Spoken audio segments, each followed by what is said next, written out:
बंधुओं सामान्य नहीं है, उनको यशोदा जी का अवतार माना जाता था।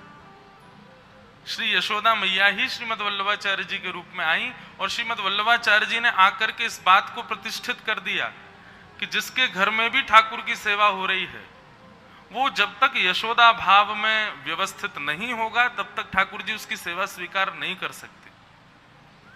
आज मेरे गिरधर लाल जी की सेवा है, आपके यहाँ गोपाल जी की सेवा है, किसी के यहाँ त्रिभंग ललित ठाकुर जी की सेवा है, किसी के यहाँ युगल सरकार की सेवा है। ये घरों में जो सेवा व्यवस्थित हुई है, ये घरों में जो ठाकुर जी की सेवा हम लोग कर रहे हैं, इस सेवा को प्रदान करने का सबसे बड़ा योगदान श्रीमद् वल्लभाचार्य जी महाराज का है। उन्होंने गोपाल जी को घर घर पहुंचा दिया। लड्डू गोपाल सबसे पहले किन की सेवा में आए? श्रीमद् वल्लभाचार्य जी की सेवा में आए।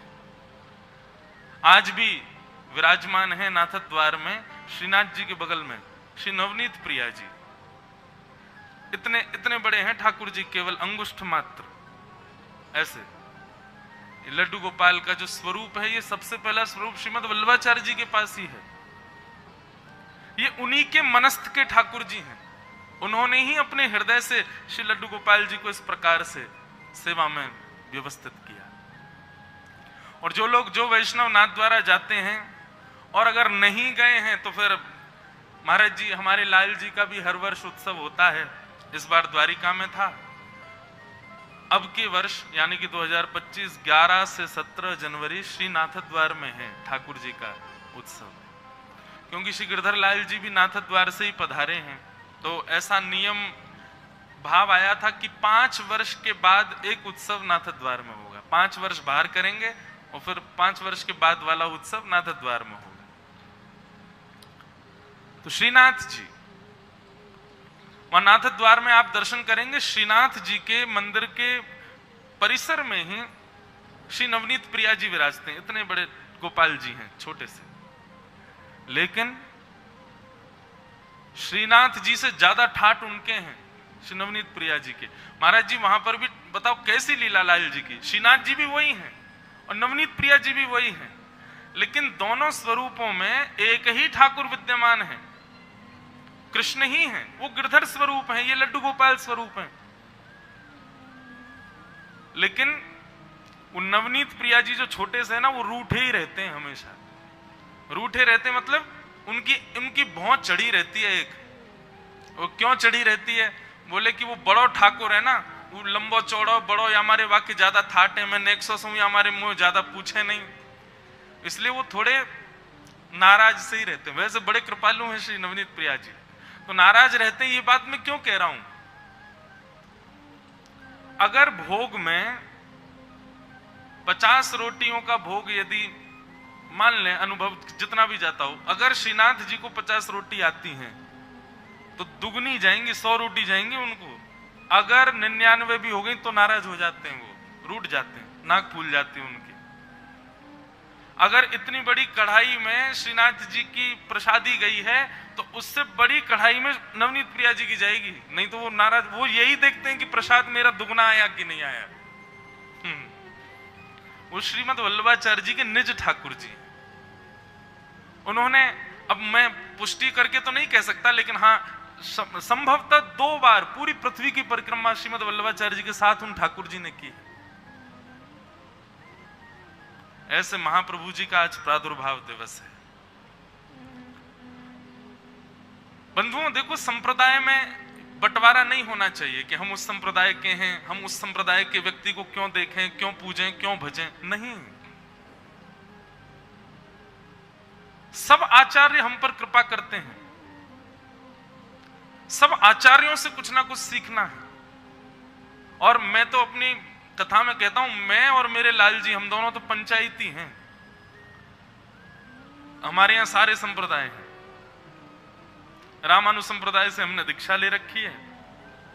माथे पर हमारे पर श्रीमद् वल्लभाचार्य जी के श्रीनाथ जी विराज रहे हैं, तो पुष्टि मार्ग की सेवा हो जाती है। वृंदावन में गौड़िया वैष्णव संप्रदाय का बड़ा बोलबाला है, इसलिए गौड़ियाओं का भी भाव ठाकुर जी सुनते रहते हैं, आनंदित होते हैं। हरिदासी और हरिवंशी उनके भाव में कथाओं में गाता रहता हूं, उन भाव से ठाकुर जी को खूब आनंद भी कराता हूं।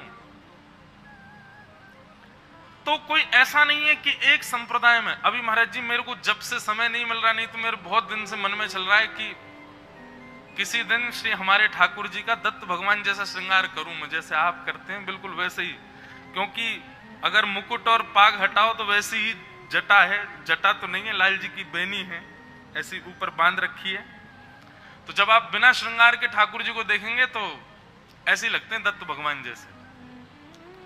तो अब मेरे को समय नहीं मिलता, नहीं तो मैं ठाकुर जी का एक दिन तो करके जाऊंगा। उससे पहले हमारे ठाकुर जी पंडरीनाथ का रूप भी धारण करते हैं, श्री पंडरीनाथ भगवान की तरह, बिल्कुल वैसा ही तिलक, वैसे ही पाग, बहुत सुंदर श्रृंगार ठाकुर जी का होता है। अवकाश अभी मिलेगा, अनुष्ठान मेरा पूर्ण हो जाएगा, उसके बाद 1-2 दिन बिना अनुष्ठान की भी कथा है, तब ठाकुर जी का श्रृंगार करेंगे, आनंदित कराएंगे। श्रीमद् वल्लभाचार्य जी महाराज जो कृपा करके पृथ्वी पर केवल इसलिए आए कि द्वापर में, कलयुग में द्वापर विराजमान कर सकें।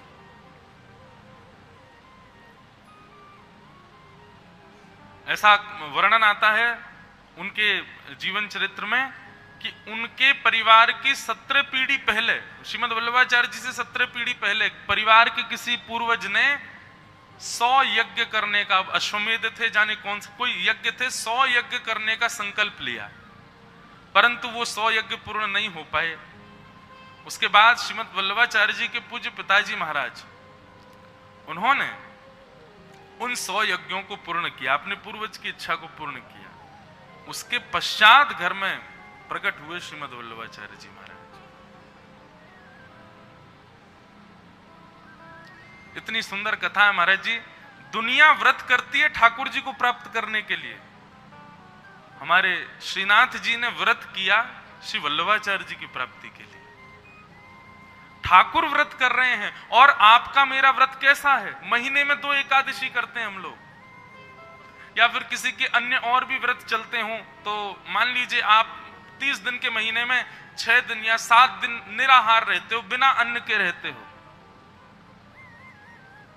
लेकिन हमारे श्रीनाथ जी तो ना जाने कितने वर्षों तक बिना अन्न के केवल दूध पर रहे, पयोव्रती रहे। कथा है सद्दू पाणी की गौशाला की एक गैया रोज गिरिराज जी पर जाती और गिरिराज जी पर जाकर के अपना सवरा दूध निकाल आती। लौट करके आती तो सद्दू पाणी देखता कि भाई गैया को दूध कहां चलो जाए।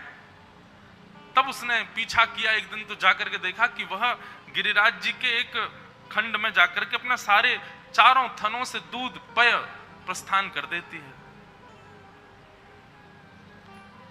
जाकर के देखा तो जो दूध जहां डाल रही थी वो गैया, वहां श्रीनाथ जी की ये भुजा निकली हुई है। उस भुजा का दर्शन करके सद्दू पाणी ने जैसे ही पर्वत खंडों को अलग करना प्रारंभ किया, ठाकुर जी बोले अरे तू अभी मुझको ऐसे ही सेवा करता रहे, मेरी भुजा की सेवा कर, मेरा जब भाव आएगा मैं प्रकट है जाऊंगा। कितने दिनों तक ठाकुर जी की भुजा की सेवा चली। उसके बाद ठाकुर जी ने अनुग्रह किया और एक दिन श्रीनाथ जी श्री गोवर्धन नाथ से प्रकट होकर के व्यवस्थित हो गए। प्रकट हुए, सब ब्रजवासी जो जो वहां थे, सद्दू पाणी आदि परिवार के सब लोग भोग आदि लेकर के गए। ठाकुर जी प्रकट भये। ठाकुर जी ने भोग स्वीकार नहीं किया। क्यों? पूछने पर ठाकुर जी कहते हैं कि मेरा एक भक्त है, वो साक्षात श्री यशोदा मैया कोई अवतार है, वो जब आवेगो तब मैं अन्न ग्रहण करूंगा, वो जब तक नहीं आएगा तब तक मैं पयोव्रती रहूंगा, मैं दूध पे ही रहूंगा। और असंख्य वर्षों तक, जब तक श्रीमद् वल्लभाचार्य जी महाराज गोवर्धन नहीं पधारे, तब तक श्रीनाथ जी पयोव्रती रहे, दूध पर रहते थे। कथाएं तो भक्तों के व्रत की बहुत सुनी, लेकिन ठाकुर जी जैसा व्रत कौन करे? ध्रुव प्रहलाद के भी 6-7 महीने के ही व्रत के भाव आते हैं, पर ठाकुर जी की तो वर्षों का व्रत चला।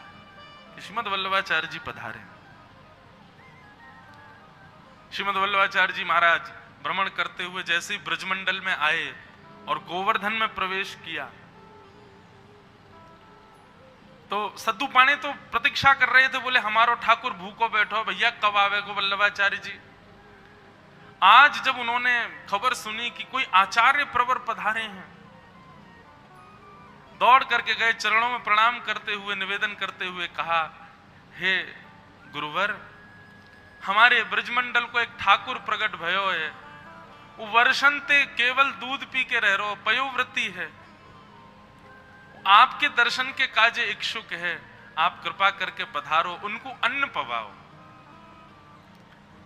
वल्लभाचार्य जी महाराज ने जैसे सुना तो उनको संकेत तो हो चुका था, गए, बोले कहां है ठाकुर जी? बोले वो देखो पर्वत के ऊपर ठाकुर जी खेल रहे थे ग्वाल बालों के साथ।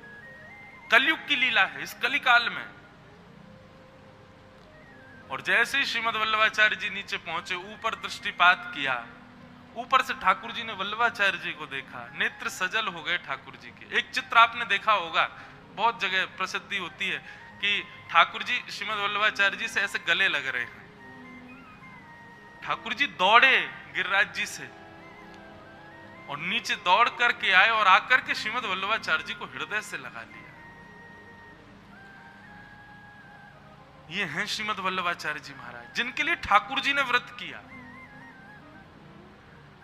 ठाकुर जी ऐसे भावावेश में आ गए जैसे कोई मैया से बहुत दिनों का बिछड़ा बालक पुनः मिल गया हो। बंधुओं, कलयुग में, सतयुग, त्रेता, द्वापर में ठाकुर लीला प्रधान होते हैं, पर कलयुग में ठाकुर जी अपने अर्चक के सेवा की प्रधानता में रहते हैं। वो स्वयं सर्वगुण संपन्न होते हुए भी अर्चक के अधीन रहते हैं। यदि आप भूखा रखो ठाकुर जी को, भूखे रह लेंगे, लेकिन पाएंगे तभी जब आप पवाओगे। ऐसी एक निष्ठता हम में है ठाकुर जी के प्रति। हम अन्न छोड़ दें, ठाकुर जी आप पवाओ, आप पवाओगे तो ही पाऊंगा, अनशन पे बैठ जाओ, कोई नहीं कर पाएगा। अनशन आज तक बहुत सुने, सरकार के पीछे लोग पड़ जाते हैं, ये बिल लागू करो, ये लागू करो, मानवीय ये गुण लागू करो। कभी ऐसा सुना कि कोई अनशन पर बैठा है? क्यों? बोले तभी पाऊंगा जब ठाकुर जी आके पवाएंगे। ऐसा अनशन तो ठाकुर जी कर सकते हैं।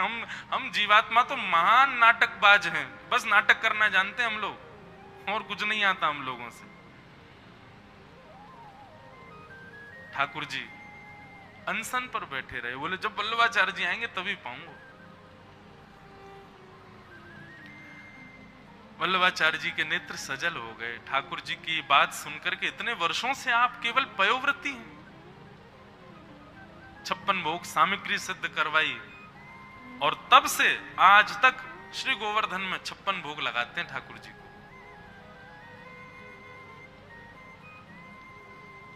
सबसे पहला इस कलिकाल में ठाकुर जी का 56 भोग आरोगाया श्रीमद वल्लभाचार्य जी ने।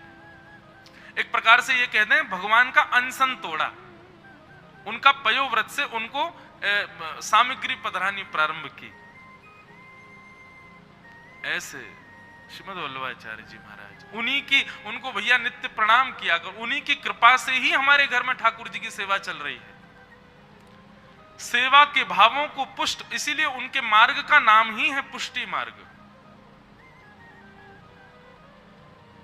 वे सेवा अपराध और सेवा के भावों पर उन्होंने बड़ा प्रकाश डाला।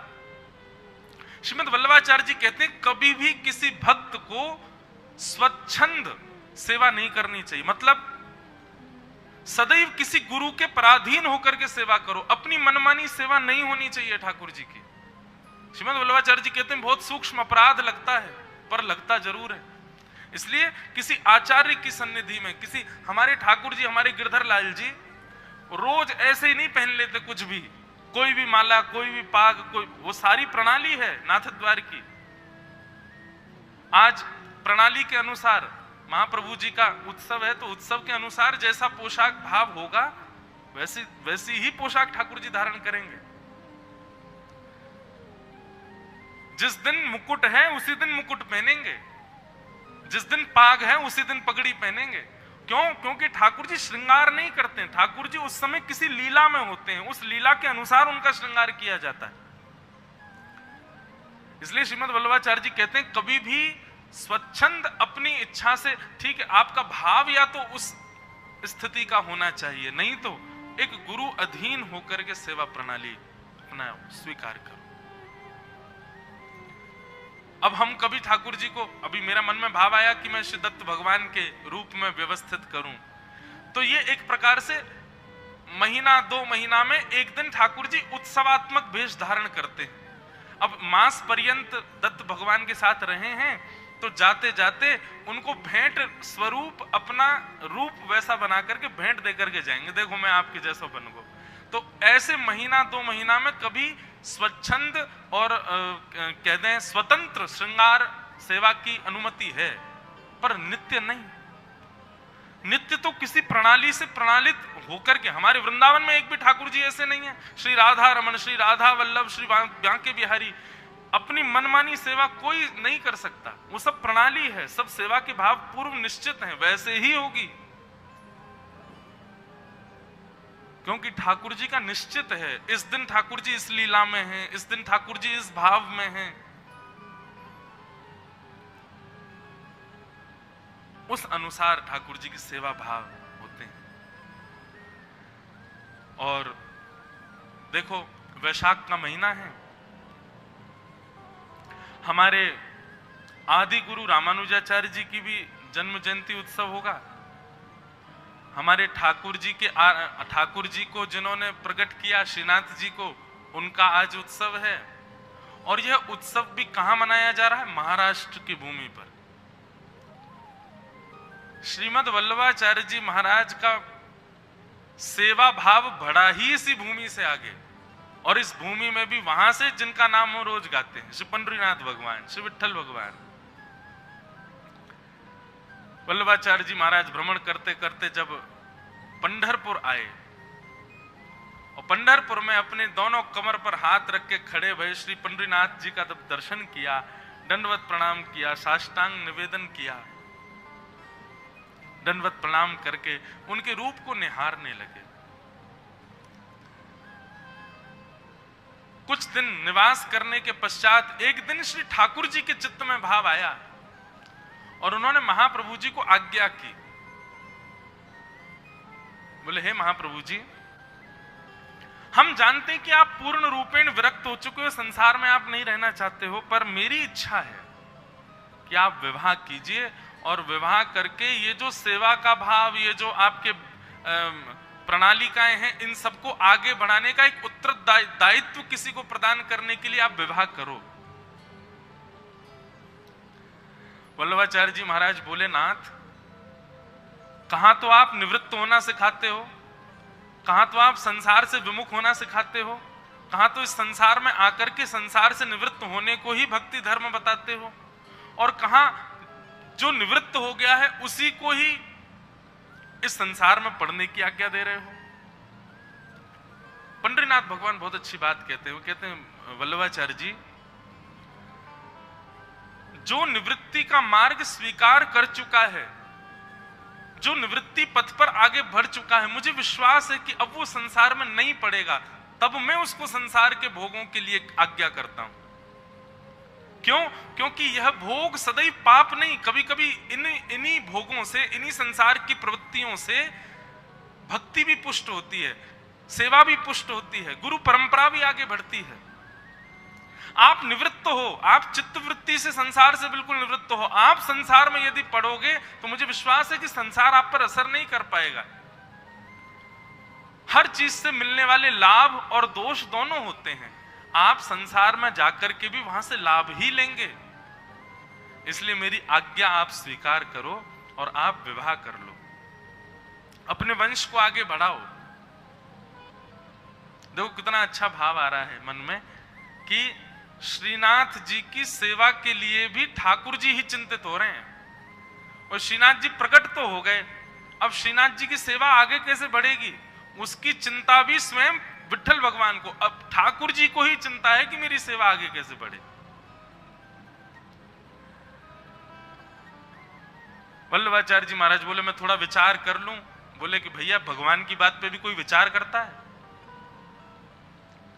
वल्लभाचार्य जी बोले लेकिन मैं आपसे एक बात कहना चाहता हूं, भगवान आप कह रहे हो मैं विवाह कर लूंगा, पर उसके बदले मुझे एक वरदान और चाहिए। क्या?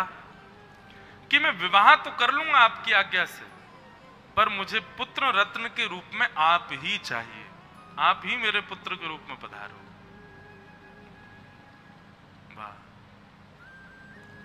ठाकुर जी मंद मंद मुस्कुराने लगे, बोले वाह ये ऐसा वरदान क्यों मांगा तुमने? तो वल्लभाचार्य जी कहते हैं, बोले देखिए भगवान, पत्नी हो, पुत्र हो, परिवार हो, ये कहीं ना कहीं आसक्ति का केंद्र होते हैं। इनके प्रति कितना भी हम भक्ति भाव में आ जाएं, पर एक सूक्ष्म आसक्ति पत्नी के प्रति, पुत्र के प्रति, परिवार के प्रति रहती ही है। मेरे मन का भाव है कि मैं पुत्र के प्रति आसक्त हूं, तो वह पुत्र भी आप ही बनो, ताकि वह आसक्ति भी आपको ही लगे, आपके प्रति ही जाए, वो किसी सामान्य व्यक्ति के प्रति ना हो। पंडितनाथ भगवान बोले हम इसी भाव से रीझ जाते। बंधुओं देखो, वैष्णव को ठाकुर जी चतुर हैं, वैष्णव को चतुर शिरोमणि होना चाहिए। कभी कभी भगवत भाव के प्रति, संसार के प्रति चतुर नहीं। इस प्रकार कभी फंस जाओ, ठाकुर जी कुछ वरदान मांगने की आज्ञा कर दें, तो ऐसा कुछ मांगो कि जिससे ठाकुर जी की आज्ञा का उल्लंघन भी ना हो और भगवत सेवा भी ना छूटे। श्रीमद वल्लभाचार्य जी महाराज ने संसार में प्रवृत्त होना भी स्वीकार किया, परंतु वल्लभाचार्य जी ने श्री विठ्ठल भगवान से यह वरदान भी मांग लिया कि पुत्र के रूप में आप ही पधारना। ये उनकी चतुराई है। पंडितनाथ भगवान प्रसन्न हो गए और कहा ठीक है, हम आपके पुत्र बन करके आएंगे। और वल्लभाचार्य जी का वंश आगे बढ़ा।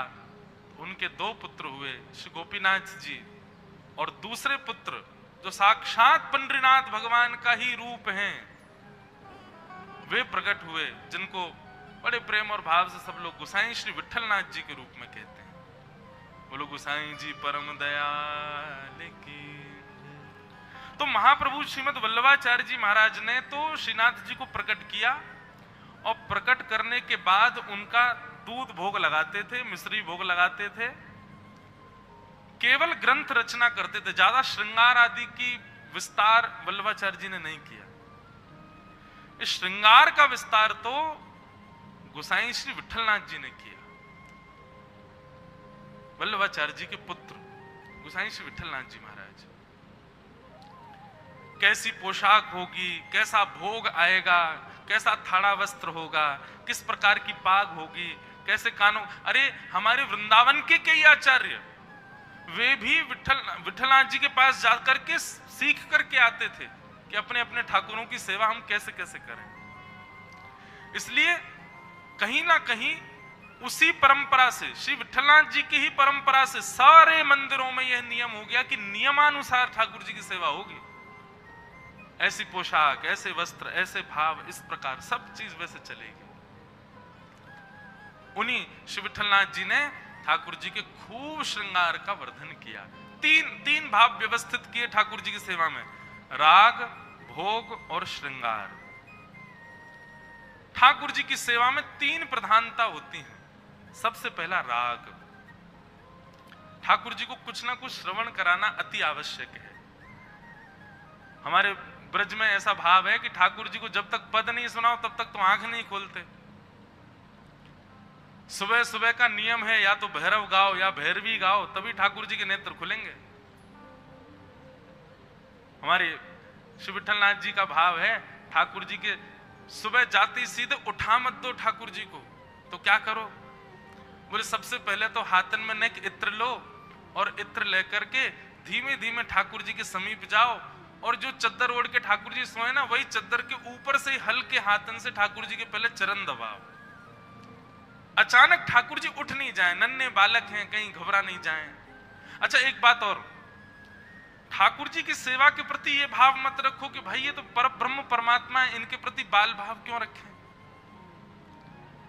ठाकुर जी जब आपके घर में विराज गए हैं, इसका मतलब वो बालवत ही विराजे हैं। आप उनकी मैया हो, आप उनके बाबा हो। आपको उसी भाव से ही सेवा करनी पड़ेगी। और अगर उस भाव से नहीं कर रहे हो तो आपके लिए वो पाषाण है, कोई ठाकुर जी नहीं है, वो फिर पाषाण रूपी रहेंगे। इसलिए उनके प्रति भाव, कोई संबंध तो आपको रखना पड़ेगा। और सबसे सुंदर संबंध है बंधुओं जिसमें अपराध नहीं बनता। वो संबंध क्या है? उनको बाल रूप मानो, स्वयं को यशोदा मैया मानो। अच्छा एक बात कहें, अपने रूप बदलते रहो सेवा के अनुसार। जब सवेरे उठावे जाओ तो यशोदा जी को रूप धारण कर लो, राजभोग पवावे जाओ तो गोपीन को रूप धारण कर लो, और रात्रि शयन कराओ तो श्री किशोरी जी के भाव से, श्री जी के भाव से। अब श्री जी का भाव तो हम धारण कर नहीं सकते, तो कोई कृष्ण प्रियसी गोपी के भाव से उनको शयन कराओ। 3 भाव रखो सेवा में। तो गोसाई जी आज्ञा करते हैं कि सुबह सुबह ठाकुर जी के पहले हल्के हल्के हाथन से चरण दबाओ। मोहन जागिए बलि जई है, लाला जागिए बलि जई। गोसाई जी वर्णन करते हैं, बोले जब यशोदा मैया उठावे जावे ना, सो ठाकुर जी उठे ना है, बार बार चदरिया ओढ़ करके कभी यहां करवट ले लें, कभी वहां करवट ले लें, कभी और भीतर घुस जाए। बोले मैया मुंह नींद आ रही है, उठावे मत। यशोदा मैया के लाला सूर्य निकल आयो है, सब लोग अपने अपने घरन में नहाए धो के तैयार रह गए, तू अभी तक पड़ो भयो है, ऐसा बढ़िया ना लगे, जल्दी उठ जा। सो ठाकुर जी अंदर चदरिया में से ही कह रहे हैं, मैया अगर मैं उठ गयो तो तू मुंह को कहा देगी। यशोदा मैया कह रही, बोले लाला अरे कोई बहुत बड़ा काम करे तब आदमी यो कहे कि मैं ये कर दूंगा तो तुम कहा करोगे, ये उठनो कोई तेरो बहुत बड़ा। बोले हाँ मैया मेरो जगनो भी तेरे का बहुत बड़ा काम है, मैं चाहूं तो पूरे दिन सो सकूं, पर मैं जगूंगो तो या के बदले मुंह को कहा मिलेगो। तब यशोदा मैया कह रहे हैं, तेरे कारण श्याम सुंदर, तेरे कारण श्याम सुंदर, नई मुरलिया लई हूं लाला, नई मुरलिया लई मोहन जागिए बल जय है, लाला जागिए बल जय, मोहन जागिए बल जय है, लाला जागिए। तो इतनी सूक्ष्मता से सेवा का विस्तार किया महाप्रभु जी ने। ठाकुर जी की आरती होने के पश्चात आरती दूर रखो, उनके सम्मुख नहीं होनी चाहिए। क्यों? बोले भैया नेक्सो सो लाला है, हाथ पाम चलावे, कहीं आरती ते हाथ लगा दियो जलगो तो। कितनी सूक्ष्मता का भाव, लाल जी से दूर रखो। अरे कहां तक कहें, हम लोग तो बहुत संकोच करते हैं, पर ठाकुर जी की सेवा में इतना भाव भी। अगर कोई बेताल गा रहा है, बेसुर गा रहा है, कोई बहुत बस ऊंचे स्वर में गाता है, कोई राग आदि की भावना नहीं, कोई अनुराग नहीं उसकी वाणी में, तो गोसाई जी तो ये भी आज्ञा करते हैं, बोले लाला डर जाएगो वासियों को, भैया तू बाहर जाके गा ले, ठाकुर जी के आगे मत गावे, ठाकुर जी डर जाएंगे। एक बार ऐसा हुआ, कोई गा रहा था ठाकुर जी की सेवा में, लेकिन उसके ना तो स्वर थे, ना राग थे, ना ताल थी, और अनुराग भी नहीं था। भाव हो तो भी कई बार स्वर ना हो तो भी अच्छा लगता है सुनने में, अनुराग भी नहीं था। तो श्री कुम्मन दास जी ने जाकर के उसको निवेदन किया, बोले भैया तुम ऐसे मत गाओ, ठाकुर जी को बहुत श्रम हो जाता, तुम बाहर जाके गा लो, ठाकुर जी के आगे मत गाओ। तो व्यक्ति बोला, बोले कि आप नहीं जानते हो, ठाकुर जी राग नहीं देखते, ठाकुर जी स्वर नहीं देखते, ठाकुर जी कंठ नहीं देखते, ठाकुर जी तो हृदय देखते हैं। कि आप लोगों ने ही ये सब बना दिया है, राग में गाओ, सीख करके गाओ, सुन करके गाओ, रियाज करके गाओ। अरे ठाकुर जी ये सब नहीं देखते, ठाकुर जी तो सबसे रीझते हैं। तो कुम्मन दास जी की वाणी है, कुम्मन दास जी कहते हैं, बोले जिससे मानव नहीं रीझा उससे ठाकुर जी कैसे रीझ जाएंगे। जिसके स्वर से इंसान प्रसन्न नहीं हो रहा, उसके स्वर से ठाकुर जी कैसे प्रसन्न होंगे? बोले स्वर प्रधान नहीं है, राग प्रधान नहीं है, अनुराग प्रधान है। तो बड़ी सूक्ष्मता से उन्होंने सेवा व्यवस्थित की ठाकुर जी की, कैसे उठाना है, कैसे सुलाना है, किस प्रकार भाव रखना है। इसीलिए उस मार्ग को पुष्टि मार्ग कहा गया। ऐसे श्रीमद् वल्लभाचार्य जी का आज प्रादुर्भाव दिवस है। मैं इसलिए ज्यादा प्रकाश डाल रहा हूं क्योंकि उन्हीं की ही कृपा है कि मैं सेवा कर रहा हूं, आप सेवा कर रहे हो,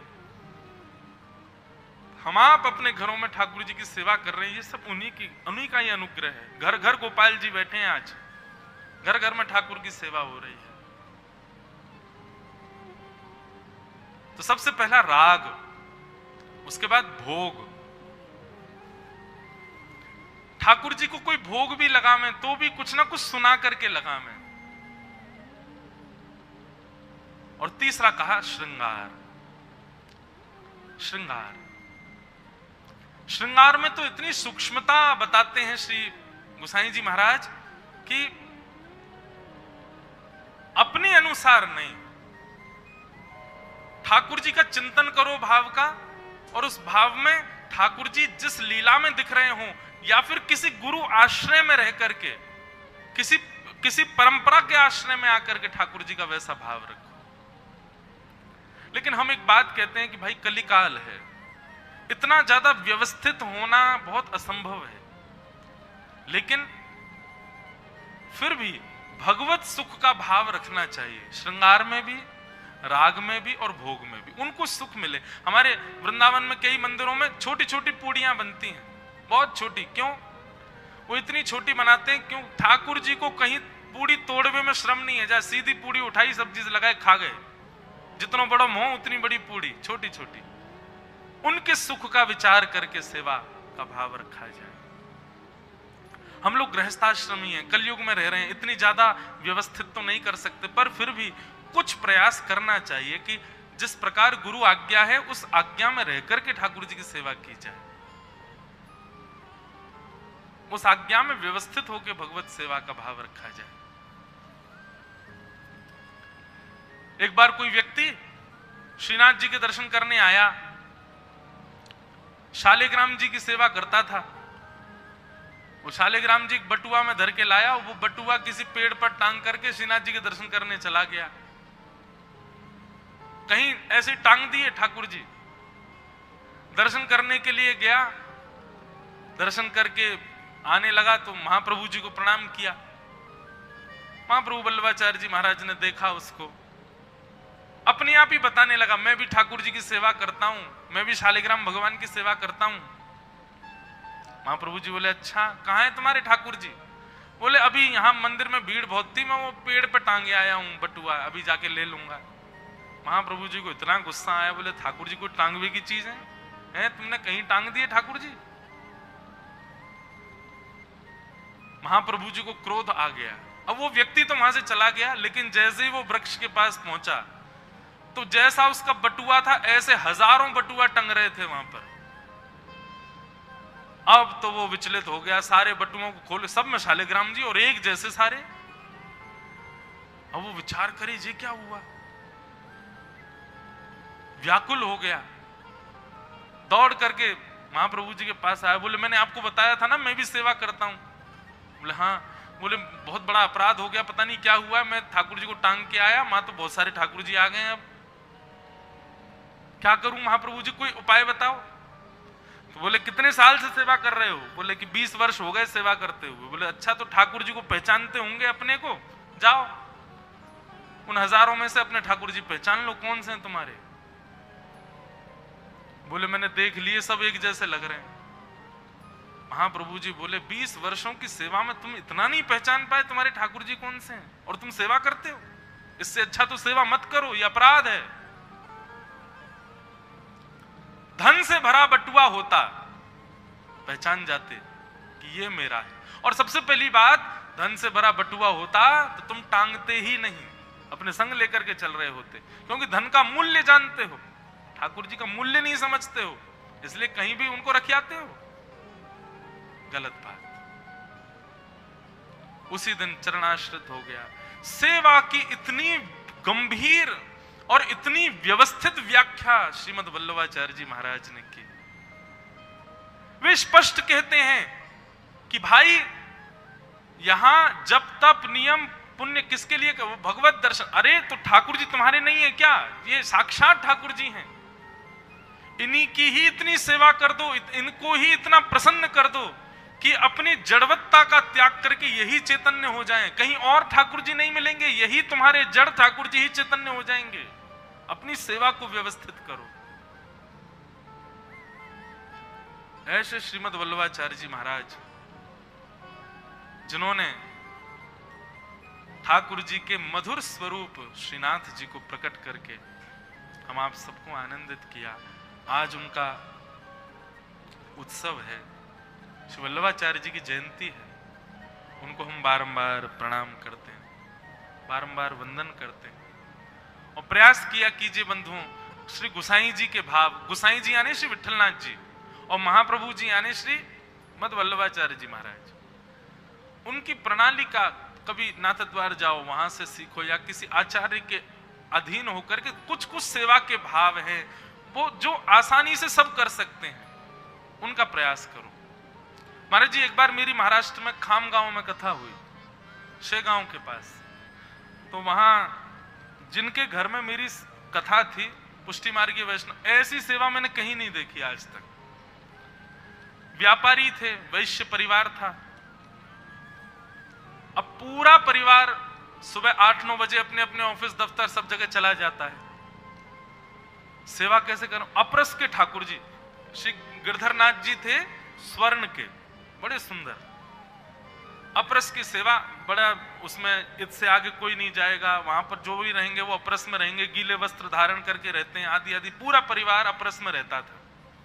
उनकी सेवा का कैसा नियम था महाराज जी? 4 बजे सवेरे पूरा परिवार उठ के स्नान ध्यान करके 4:30 बजे ठाकुर जी की सेवा में, 4:30 बजे ठाकुर जी की मंगला आरती के पश्चात ठाकुर जी का मंगला भोग होते होते 5 बज जाते हैं।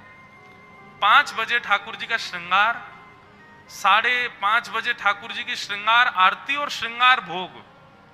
4:30 बजे मंगला हो गई, मंगला भोग हो गया, 5:30 बजे श्रृंगार भोग हो गया और 6 बजे ठाकुर जी का राजभोग।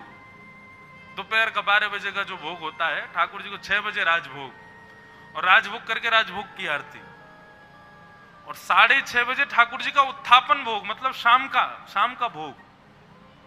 अष्टयाम 8 बार भोग लगता है ठाकुर जी को। अष्टयाम सेवा पूरा परिवार 4.5-5 घंटे में करता था। 4:30 बजे से लेकर के और 7:30 बजे तक ठाकुर जी का मंगला, श्रृंगार, राजभोग, उत्थापन, शयन। 7:30 बजे ठाकुर जी शयन कर गए सुबेरे। यहां दुनिया उठती है 7:30 बजे, उनके ठाकुर जी उठ के खा पी के सो गए। 7:30 बजे शयन में गए, और शयन में कैसे गए? छोटी छोटी सखियां हैं, उस ठाकुर जी की सेज सैया के चारों ओर हैं, किशोरी जी और सब भाव, यशोदा मैया आदि सबके सुंदर सुंदर चित्रपट चारों ओर रख देते हैं। ठाकुर जी की रात्रि भोग के लिए प्रसादी, ठाकुर जी के जलपान के लिए जलझारी आदि सब रख करके व्यवस्था करके, वो पूरी कक्ष, पूरा मंजिल थी वो बंद, उसमें कोई नहीं जाएगा। और सब अपना तैयार होकर के, कोई कॉलेज गया, स्कूल गए, ऑफिस गए, सब अपने कामों में लग गए। पूरे दिन की सेवा हो गई ठाकुर जी की। मैंने पूछा, मैंने कहा पूरे दिन ठाकुर जी सोते रहेंगे? बोले नहीं, ठाकुर जी तो अपनी लीला में गए। बोले भगवान पे इतना समय कहां पूरे दिन विराजे? 3-4 घंटे के लिए हमारे यहाँ आए, संपूर्ण सेवा भोग प्रसाद सब स्वीकार करके ठाकुर जी ले गए। अब ठाकुर जी अपनी लीला में हैं, शयन करना चाहें शयन करें, वृंदावन जाना चाहें वृंदावन जाएं, जगन्नाथपुरी जाना चाहें वहां जाएं। ठाकुर जी अपने भाव से अब सीधे कल सवेरे 4:30 बजे उठेंगे। संपूर्ण सेवा, और इसकी आज्ञा आचार्यों ने दी है। यदि बहुत व्यस्त हैं तो आप ऐसी सेवा कर सकते हैं। एक काल में ही कुछ घंटों में ठाकुर जी की संपूर्ण दिवस की सेवा करके उनको विश्राम करा दो। भाव प्राधान्य, नियम प्राधान्य, प्रेम प्राधान्य सेवा, व्यवस्थित की महाप्रभु जी वल्लभाचार्य जी महाराज। उनको हम बारंबार प्रणाम करते हैं आज उनके तिथि उत्सव पर। और कितना सुंदर भाव है कि श्रीनाथ जी की सेवा की चिंता भी पंडरीनाथ भगवान को हुई, इसीलिए वल्लभाचार्य जी को गृहस्थाश्रम में भेज दिया। और फिर सेवा की चिंता के बाद सेवा करने भी स्वयं श्री विट्ठलनाथ जी ही पधारे। स्वयं श्री पंडरीनाथ भगवान ही विट्ठलनाथ जी के रूप में आए और आकर के श्रीनाथ जी की सेवा की। आप ही पूजे आप पुजावे, ठाकुर जी स्वयं ही पूजते हैं स्वयं को। कितना मधुर भाव।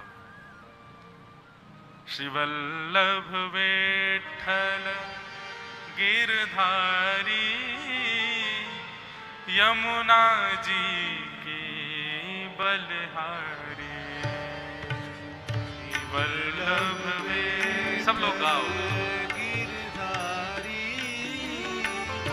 यमुना जी की बलिहारी।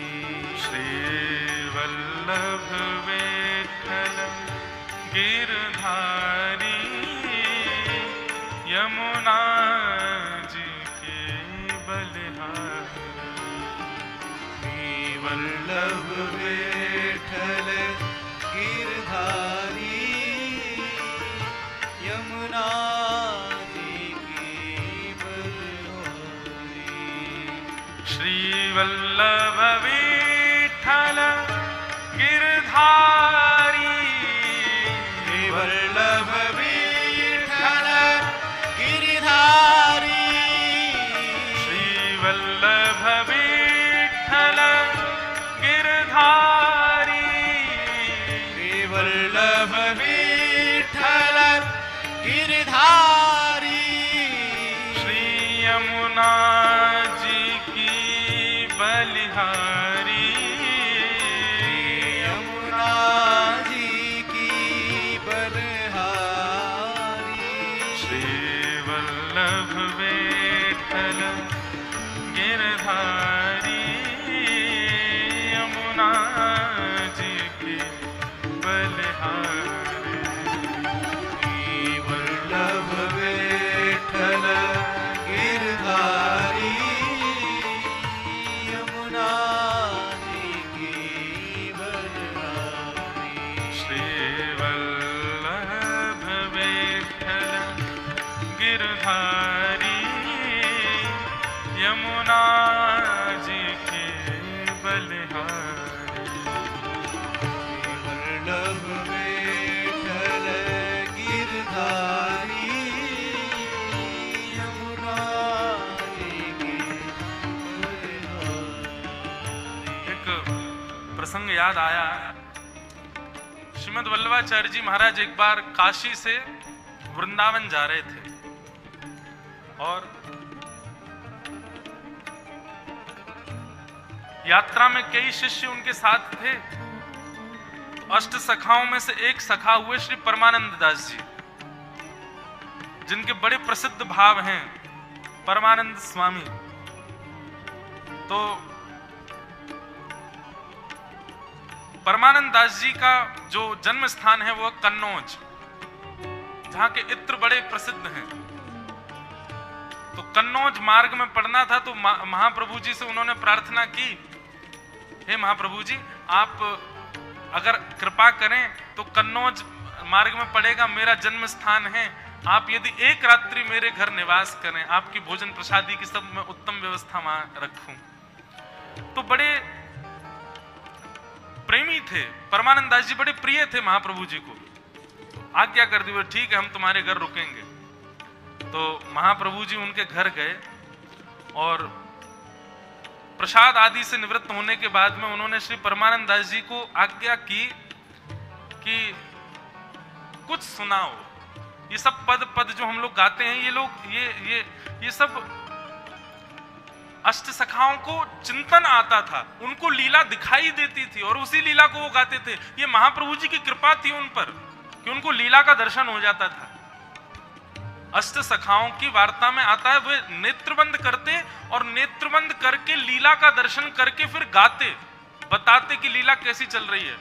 कई जगह तो ऐसा आता है। अब एक ही माखन चोरी लीला को सूरदास जी महाराज ने करीब करीब 50 पदों में वर्णन किया, ऐसे ऐसे तो कभी कभी भाव आता है एक ही लीला 50 पद और 50 पदों में अलग अलग भाव। तो वर्णन आता है कि महाप्रभु जी की कृपा से सूरदास जी को दर्शन हो रहा है लीला का, और सूरदास जी जब बोलते थे तो उनके 50 शिष्य बैठ करके उनकी वाणी को लिखते थे, सूरदास जी जो बोलते थे। लेकिन जब 50 शिष्यों की वाणी पढ़ी जाती थी तो 50 शिष्यों की चोरी लीला में, माखन चोरी लीला में अलग अलग भिन्नता आती थी। ऐसी अद्भुतता थी उनकी कृपा। मतलब जितनी लीला ठाकुर जी ने की सबका दर्शन एक बार में ही हो जाता था। तो महाप्रभु जी ने एक बार परमानंद दास जी को आज्ञा की कि कुछ सुनाओ, और परमानंद दास जी ने एक विरह का पद गाया। हरि तेरी लीला की सुध आवे, हरि तेरी लीला की सुध आवे, हरि तेरी लीला की सुध आवे, हरि तेरी लीला की सुध आवे, हरि तेरी लीला की सुध आवे। हे कमल नयन मनमोहन मूर्ति, कमल नयन मनमोहन मूर्ति, मन मन चित्र बनावे, मन मन चित्र बनावे, लीला की सुध आवे, हरि तेरी लीला की सुध आवे, हरि तेरी लीला की सुध आवे, हरि तेरी लीला की सुध आवे। कैसे हो ठाकुर जी? कबहु निविड़ तिमिर आलिंगन, कबहु निविड़ तिमिर आलिंगन। महाप्रभु जी बैठ करके सुन रहे हैं और परमानंद दास जी वर्णन कर रहे हैं इस पद का। बोले ठाकुर जी कैसे हैं? बोले कभी तो इतना प्रेम आ जाता है कि जकड़ करके और हृदय से लगा लेते हैं। कबहु निविड़ तिमिर आलिंगन, कबहु निविड़ तिमिर आलिंगन, कबहु पीक सुर गावे, कबहु पीक सुर गावे, कबहु कनेन मूद अंतर्गति, कबहु कनेन मूद अंतर्गति, कबहु कनेन मूद अंतर्गति, कबहु कनेन मूद अंतर्गति, मणिमाला पहरावे, मणिमाला पहरावे, हरि तेरी लीला की सुध आवे, हरि तेरी लीला की सुध आवे, हरि तेरी लीला की सुध आवे, हरि तेरी लीला की सुध आवे। परमानंद प्रभु श्याम करी, परमानंद श्याम करे, परमानंद प्रभु श्याम ध्यान करी, परमानंद प्रभु श्याम ध्यान करे, ऐसे विरह गवावे, ऐसे विरह गवावे, ऐसे विरह गवावे,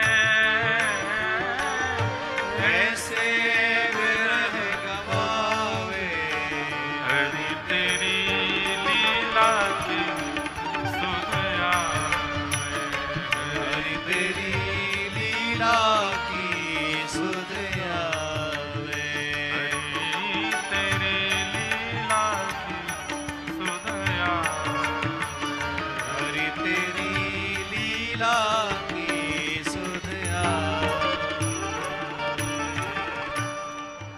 परमानंद दास जी ने ऐसा विरह का पद गाया, नेत्र बंद करके गा रहे थे। जब नेत्र खोल करके देखा तो महाप्रभु श्री वल्लभाचार्य जी महाराज मूर्छित पड़े थे, कृष्ण विरह में मूर्छित हो गए। और ये मूर्छा महाप्रभु वल्लभाचार्य जी की 3 दिन के बाद टूटी। 3 दिन बाद मूर्छा से निकले और उस दिन परमानंद दास जी ने प्रण लिया कि आज के बाद कभी विरह का पद नहीं गाऊंगा महाप्रभु जी के सामने। ऐसे श्रीमद् वल्लभाचार्य जी महाराज। सब इन सबका ऐसा प्रेम भर के मिलना, कुछ ना कुछ भाव बताना। मुकुंद काका जी, आप सबको बताओ, मुकुंद काका जी ने अभी परसों एक विलक्षणता दिखाई। आप श्री पिताजी महाराज आए थे और हमारे कृष्णा जी बैठ करके कुछ गा रहे थे और आपने ऐसे कागज हाथ में लिया और उस कागज पे ही ऐसे थोड़े उसको ऐसे फाड़, उसको थोड़ा उसके चित्रे कर करके और सुंदर श्री पंडरीनाथ भगवान का विग्रह श्री मुकुंद काका जी ने निर्माण किया। भैया, हमने सूरदास जी को तो नहीं देखा, पर हम ऐसा कहें कि महाराष्ट्र में साक्षात श्री सूरदास जी ही, ठाकुर जी के परम प्रिय श्री सूरदास यदि हैं तो वो हमारे मुकुंद काका ही। सूरदास जी बड़े प्रिय हैं ठाकुर जी को। सूरदास जी से कोई कहता सूरदास जी आपके पास नेत्र नहीं है, ठाकुर जी तो सूरदास जी उत्तर में क्या कहते? उत्तर में कहते बोले कि अरे तू नहीं जाने, ठाकुर जी कह रहे हैं भैया कोई को यदि वस्तु मिली है इसका मतलब उस वस्तु का प्रयोग उसी को ही करना है। आप सबको ठाकुर जी ने नेत्र प्रदान किए हैं। सूरदास जी कहते आप सबको नेत्र प्रदान किए हैं, इसका मतलब ठाकुर जी आपसे कह रहे हैं गड्ढा देख के चलना, ऊंची सीढ़ी जान करके चढ़ना। पर मुझे ठाकुर जी ने नेत्र नहीं दिए, क्यों?